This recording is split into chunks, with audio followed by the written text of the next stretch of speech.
Guys আসসালামু আলাইকুম। আজকে আমি ভেটকি মাছ যা বলে অনেকে পাতারি মাছ বলে তাই রান্না করব। গাইস সাথে থাকুন, দেখতে থাকুন। মাছগুলো আমি ধুচ্ছি।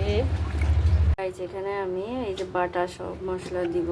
এই মশলা দিয়ে আজকে এই ভেটকি মাছ রান্না করব। গাইস এই যে মাছ আর তার সাথে যে মশলাটা নিয়েছি, পেঁয়াজ, রসুন, জিরে বাটা, শুকনো ঝাল আর লবণ হলুদ। তেলটা দিয়ে পেঁয়াজটা ভেজে নেব। আমি এখানে পেঁয়াজ ভাজাও দিব, আবার পেঁয়াজ বাটাও দিব, দুটাই দিব। এই পেঁয়াজটা ভাজা ভাজা হয়ে যাওয়ার পর মশলাটা আমি দিয়ে দেব।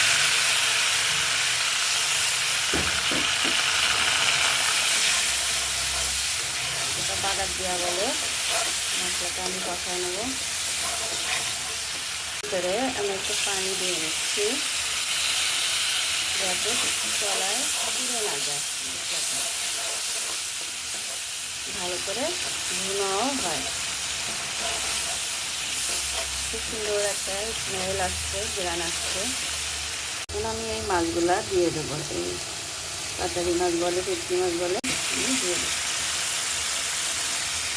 দিয়ে মশলা কষানো নেব। কষানো ছাড়া এই মাছ ভিতরে কাঁচা কাঁচা গন্ধ বেরোবে, এই জন্য মশলার সাথে মাছটা কষিয়ে নেব। এই দেখুন মাছটা আমার কষানো হয়ে গেছে।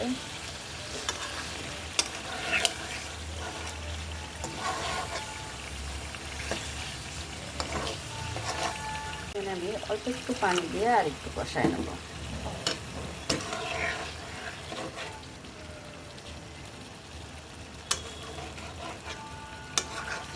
কষাই নিয়ে মাছটা আমি উঠিয়ে ফেলব।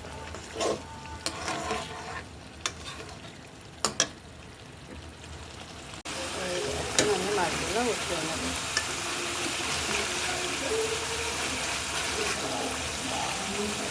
মাছগুলো উঠাই নিচ্ছে এক করে।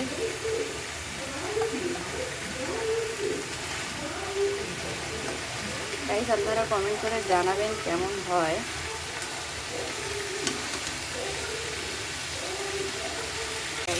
এই আমার সম্পূর্ণ মাছ এখানে হয়ে গেছে।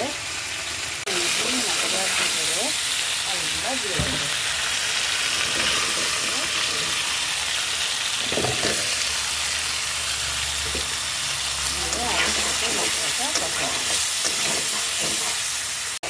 মাছ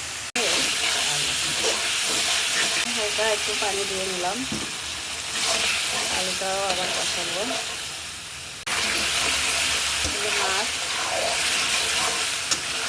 এখন আমি ঝোলের পানি দেবো।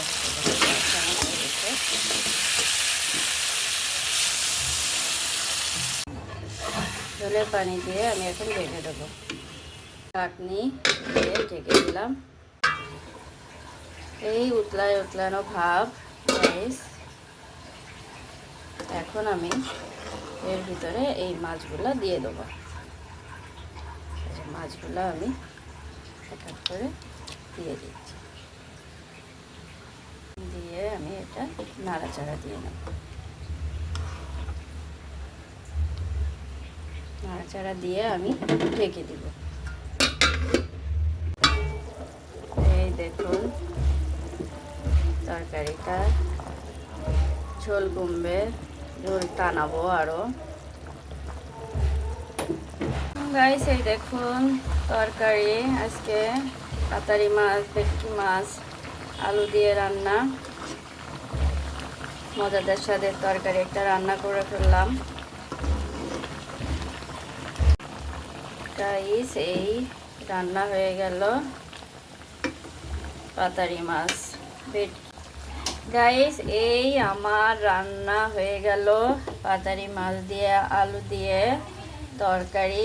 গাইস এই রান্না যদি আপনাদের ভালো লেগে থাকে বেশি বেশি করে লাইক করেন, শেয়ার করেন, সাবস্ক্রাইব করে দিয়েন। ধন্যবাদ সবাইকে, ভালো থাকবেন।